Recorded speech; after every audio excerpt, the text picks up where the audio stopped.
Good morning, or maybe good afternoon, or maybe good evening. This is Mrs. Crosland, and I am doing Unit 2, Lesson 3.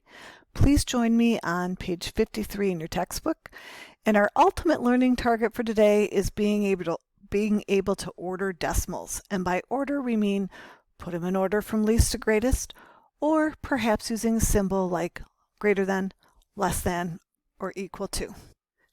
Before we start working on ordering decimals, we're going to work on kind of providing another way that you can show decimals. And maybe this will make sense to some of you. Maybe it's going to confuse some of you. If it confuses you, just kind of stay with us, try it, and know that there's going to be other ways of representing decimals. So the first method is on page 53. We're going to use a bar. Okay, so remember how back when we did fractions, this is all one whole bar. And you can see it's been broken into bigger segments like this. If you were to count those segments, there would be 10 of those. Remember, decimals are based on 10. So how many tens would we have in one whole? How many tenths? 10 tenths. So there would be 10 of these larger sections. And then within those larger sections are 10 little tiny sections. So if you took something and divided it into 10 parts and then cut each of those 10 parts into pieces, you'd have 10 times 10 or hundredths. So each of those little teeny tiny bars is a hundredth. So first you want to do is you want to shade 6 tenths and 2 hundredths. So easy. 1, 2, 3, 4, 5, 6. And I want you to do this with me. And then 2 hundredths. Remember, each of these little bars is going to be a hundredth. So 2 of those bars.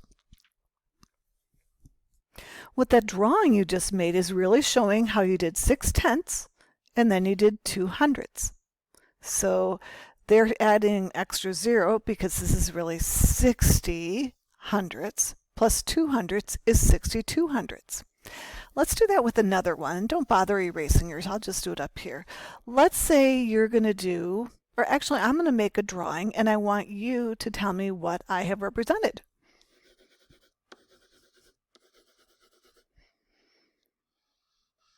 All right, so I shaded 3 of these and 1 of those. What decimal would it be? Well, I did 3 tenths and then I did 1 100th. So my answer would be 31 hundredths. Okay, probably should put a 0 in front of that, shouldn't I? All right, so that's one way to show it. Another way is to show it using number line. And if you're a student in my class, you probably know I hate number lines. They are just always so confusing to me. So I'm going to show you this one, and maybe it'll make sense to you, maybe not. So like that bar above there, it's one whole unit and it's divided into 10 parts. So this is 1 tenth. Maybe you want to think of it like this. This would be 2 tenths, 3 tenths, 4 tenths, and so on. Okay? They want us to show this number, so 28 hundredths. If you think of it as 2 tenths, the 2 all by itself, plus 8 hundredths, it might be a little bit easier. Okay? Or 20 hundredths plus 8 hundredths. I like to just kind of start at the 2 tenths and then imagine that there are 10 little markings in between here. It would have been really convenient if they would have divided this distance up into 10 for us, but they didn't. So we kind of have to estimate. So 8 hundredths, well here halfway would be 5, right? And so 8 would be right about there. If you want to, another thing that you could do is you could think of this instead of 2 tenths, think of it as 20 hundredths or 30 hundredths. And 28 is going to be partway between 20 and 30, a little bit closer to the 30. So you remember 2 tenths is the same as 20 hundredths, is the same as 200 thousandths, is the same as 2,000 ten thousandths. I could keep going on with this pattern, couldn't I? It's all the same amount. And if you don't believe me that way, you could think of it like this. multiply by 10, 20 hundredths. Multiply by 10 again, and you get 200 thousandths. All right? So they're all the same thing. Now we're going to try another one. Now we're going to try 74 hundredths. And again, you can think of this as 7 tenths plus 4 hundredths, or if you want to, you can think of it as 70 hundredths plus 80 hundredths, or 70 and 80. I'm not going to add those two together. So where would 74 be in all that? Well, here's 75 halfway through there, right? So it's going to be a little less than that. So I'm going to make my dot right here. Again, maybe that's confusing for you. Maybe that makes sense. In number 3, we see yet another way to show decimal amounts. So we just reviewed this. 4 tenths is the same as 40 hundredths. So we're going to shade that. Now, this grid is 10 this way, 10 this way, and you know that 10 times 10 is 100, so we've got 100 there.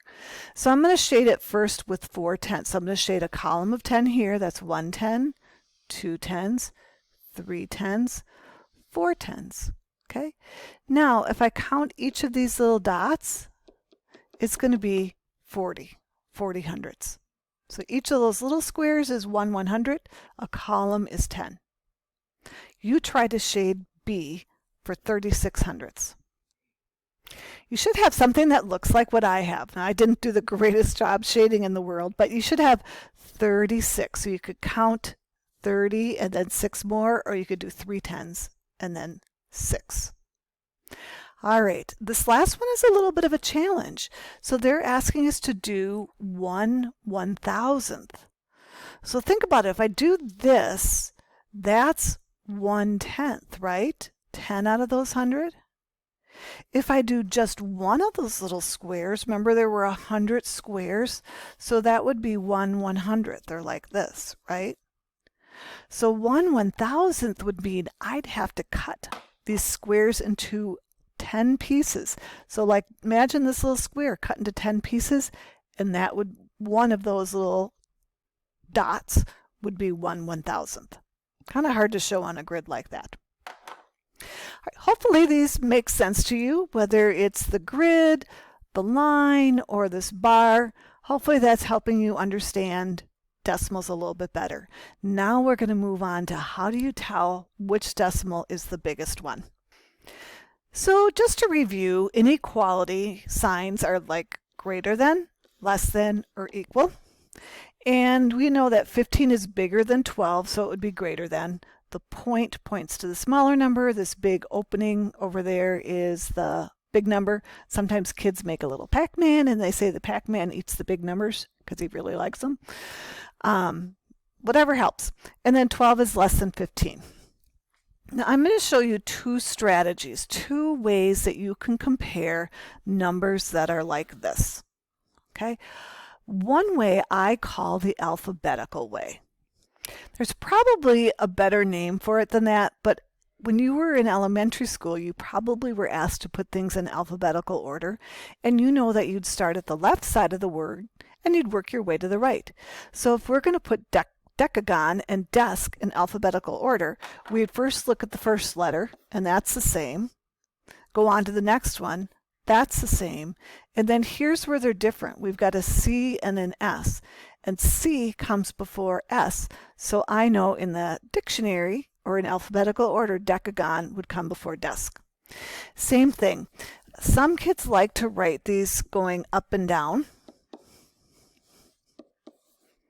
Okay, and we're going to do it the alphabetizing or in order way, starting at the left and going to the right. Over here, the first number we see is a 0. Same thing.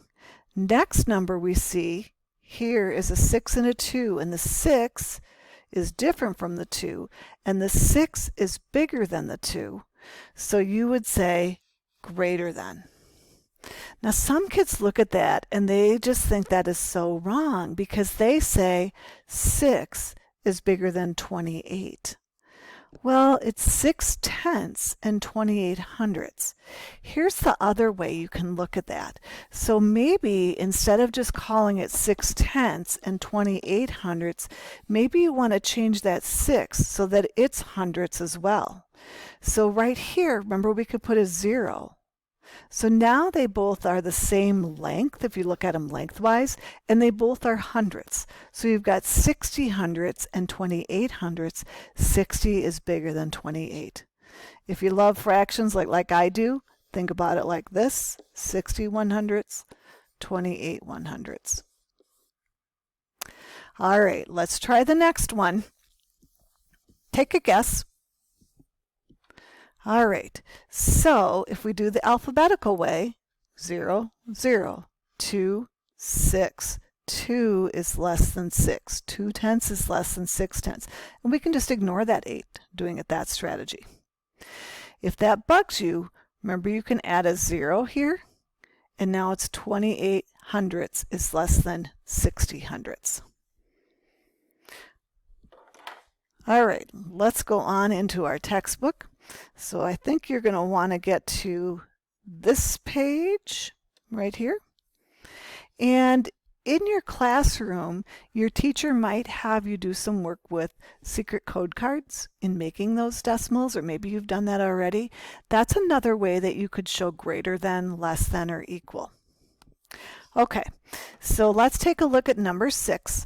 I'm going to try looking at the numbers in order: 0, 0, 7, 7. And then I ran out of numbers here, and this is all 0, 0. Remember, you could add zeros after this. Those are going to be equal. Okay, over here we've got 70 thousandths and 7 hundredths. So this might be one, maybe you make them the same length. Here I've got 3 numbers after the decimal. Here you can make it 3 numbers after the decimal like this. And look at, same number here, same number there. It's an equal sign. Okay, over here, if you're a person that likes to look at the numbers, kind of the alphabetical order and number order, look what we've got: 0, 0, 0, 7. 7 is more than that 0. Here's where they're different, and it's going to be less than. Again, remember you're working from left to right when you do that. If you're a person that really bugs because you're thinking, wow, I don't know about that, you could make them both the same length. So this is 2 digits after the decimal, or hundredths. Make this one 2 digits after the decimal, and now they're the same length: 7 hundredths, 70 hundredths. You know that 7 is less than 70. All right, let's go on down to number 10. And you've got 8/10 and 62 hundredths. And I know some of you all want to just do this. You want to go, whoop, greater than. And some of you want to go, oh, nope, less than. Because 8 is less than 62. Well, think about it.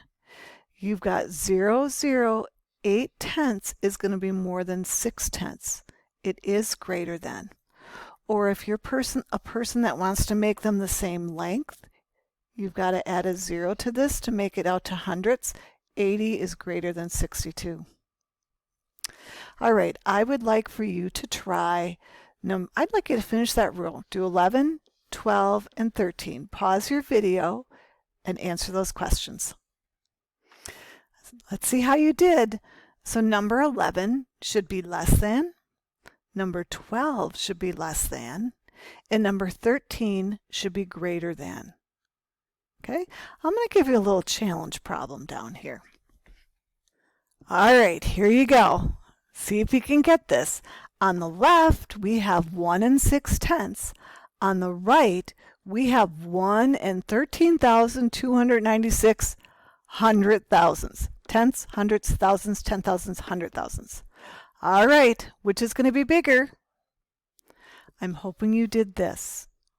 Okay, if you're a person that's saying, well, this one is so short, it can't possibly be bigger. This number is so long. Well, remember, both have 1. 6/10 is bigger than 1/10. And if you wanted to, you could add 4 zeros after that to make it 5 long, and then you're going to know that's bigger. So one other thing we're going to ask you to do in the future is we're going to ask you to order some numbers from least to greatest. So give that a whirl right now. Here's your answer.